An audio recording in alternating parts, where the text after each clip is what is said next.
Alright, so welcome back. We are on part 3 of the Chevy Caprice build, cheap drag car. Sole purpose was a 4-door Caprice. A couple of reasons: I like the square body, 1985, year of my birth. I like the square bodies, and GM, generic motors for a reason. You can swap almost anything with them, and they're cheap. So here we go. We're building a cheap drag car, and this is all budget friendly. We're going to do street class with this one, so I'll try and explain everything adequately in this video. If I puddle jump here and there, you're just gonna have to deal with it. I'm not a public speaker. So anyway, 454 big blocks, what I ended up coming up with. Should, for the most part, bolt right in. The engine was a 4.3 with a 200 transmission, a little V6. Neither one of those gotta go. So doing a 454 with a 400 turbo transmission. The rear end is a 7.5 10-bolt rear end. Not the most ideal thing, but it's gonna work for now until it starts giving me problems. Then I'll probably swap it out with something a little more heavy duty, but should work for now, as long as I posi track it. Of course, better tires, whatnot, blah, blah, blah. The engine itself, I wanted to do a big block because I just feel like it's a little more old school. It's simpler. It's easier to create torque with a big block. A small block, I mean, yeah, I could put a 383 in it, or a 350 or something like that, or LS it like everybody else has been talking about, but this is what I want to do. So just, it is what it is. Blueprint heads. Has anybody ever heard of Blueprint? They're out of Kearney, Nebraska. They do some pretty good work, so check them out. I'll probably do rotating assembly, also Blueprint. If it's not quite what I want, like if I can't get the compression ratios, or the stroke, or any of that fun stuff, or forged parts for that matter, I might look into Scat or Eagle, but Blueprint's kind of where I'm looking right now. They do make a really good product though. Those heads they're pretty decent. They're 119 cc, so they should be ideal for a mild build. Probably gonna do like a thumper cam, have just a little bit of a low to it, but not obnoxious to where I can't run it on the street, because I kind of want to do a little bit of both. I want to be able to put it on the street, but also take it down the strip and have some fun. That being said, I don't know where I'm standing with exhaust or a carburetor or intake or anything like that yet. I want to see how this block turns out. I'm getting ready to ship it out. If it's a good block, I'll start looking into specs of what I need to create the horsepower I want. The neighborhood I'm looking for is anywhere between probably 450 and 550 for horsepower. It's a 2-bolt main, and a lot of people, first thing they say, well, it's a 2-bolt main, it's not going to work. Well, yes and no. I got a lot of friends that actually run high horsepower 2-bolt main 350s, 383s, that kind of stuff, and what they do is they stud them rather than just running the bolts, and that tends to really make a difference. Ideally, yes, a 4-bolt is better. The other thing is, it is a forged crankshaft that I'm going to be wanting to use, but I'm going to settle with a cast one for now. Like I said, I'm not looking for 1,000 horsepower. For the horsepower that I'm putting on this, when it's balanced and whatnot, that it should be just fine. So, I'm trying to think of anything else in the engine. Transmission is going to be pretty cut and dry. It's just going to be higher pressures with a valve body kit. That way it can handle a little bit more power, not have to worry about ripping it apart. Rear end, I'm just going to build it up a little bit. So moving on to suspension, I'll probably do some sort of new spring setup. I don't know.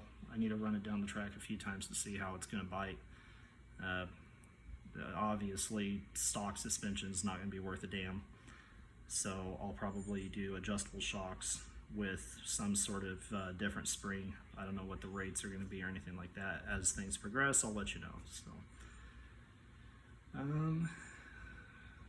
So in order to make sure that this thing is going to be legal for the strip, there's a couple of things that have to be kept in mind for street class.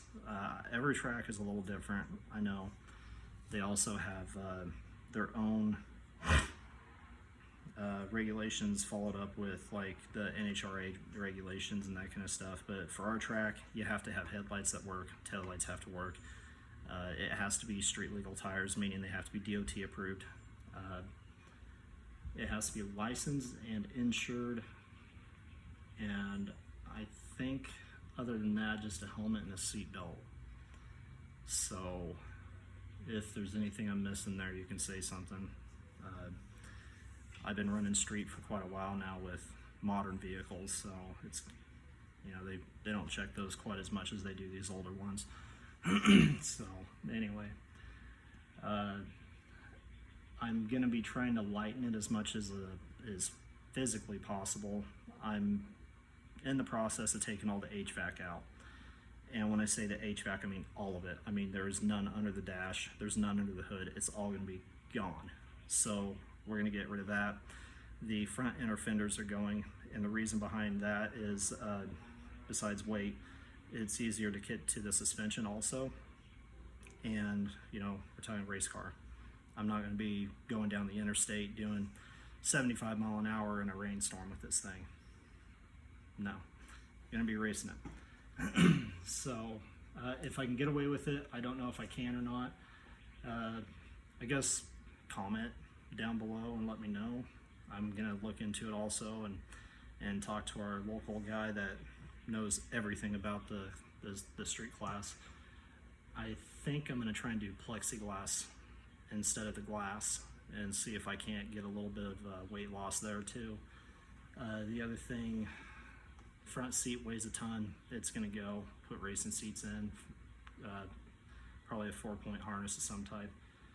The window regulators, they're those old school big heavy things that are like this big around and they weigh like 8 pounds each. Those are gonna go. Can't think of anything else. Maybe the hood and the trunk, I'll shave the supports off and just put the hood pins in instead. I don't know if I can do that. Like I said, one more thing I gotta look into first. It's been a while since I've done a build, so I thought it'd be fun to record this one as I went along, because not a lot of people talk about Chevy Caprices, like the 4-doors anyway. And secondly, there's just, you know, everyone has their own opinion about a build and that kind of stuff, and you don't see a whole lot of stuff about the Caprices, at least for drag racing. You know, you have a couple videos on YouTube. I saw people ripping them down the road or open up the hood. Yeah, it's got a 454, or they did other stuff with them, like, oh, I don't know, just pimped them out, I suppose, if you want to put it that way. So I'll be recording more of this as it goes, all the way up until I'm racing it, and hopefully it'll be worth a damn. We'll find out. The other thing is the fuel cell. So I ripped out the fuel tank, and the reason being, the fuel tank is 35, 36 years old. It's been full of varnish for God, I don't know how long. I know the last time the car ran was 1995, so, and it got parked in a shed ever since, so I was pretty fortunate that the body was straight because of that. I wasn't even gonna mess with that. The other reasoning for the fuel cell, it's easier to move it around in case you're having some issues with weight transfer. Also, if you break down on the track, you know, your fuel pump goes out or something like that, it's all going to be in the trunk where I can get to it and do some work to it. So those kind of a few of the other reasons behind that. The vent, I know regulations state that it has to vent outside of the vehicle, so I'm hoping tomorrow I'll have a video up of the fuel cell itself and how I actually had it installed and the vent and everything like that. It just depends if I get around to that or not. So, but other than that, I don't know if I can think of anything else. guess I could probably just show a little bit of progress on it. So anyway, let's take a quick look. I can't flip this thing for some reason. It won't let me. Started recording and it won't let me flip it. So I do have the fuel cell in, but I don't have everything hooked up completely yet. So we'll just do quick on that. I have underneath the body, it actually has steel strapping underneath, and up here I have square tubing, and it's mounted using grade 8 3/8 bolts. One of the rules are if the fuel cell does not have mounting brackets on it, it is supposed to be strapped down using 2-inch strapping and 3/8 bolts. Or if it has mounting areas, you're supposed to just mount it somewhere and use 3/8 bolts, and they kind of just give you your own discretion on that. I chose to make sure that it had a little extra, I guess, steel around it.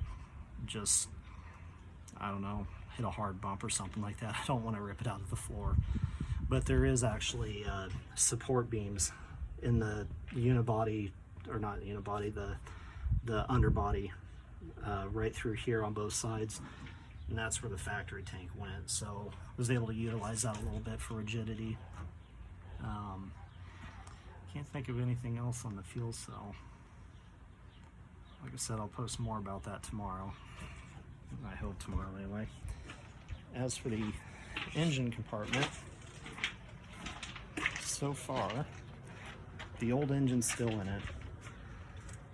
Yeah, it's got to go. Not enough power. That's all going away, getting rid of all of it. As you can see, I already got the fender wells out. Get right to the suspension, you know. So we'll be moving the battery to the back, help with a little more weight transfer, that kind of stuff.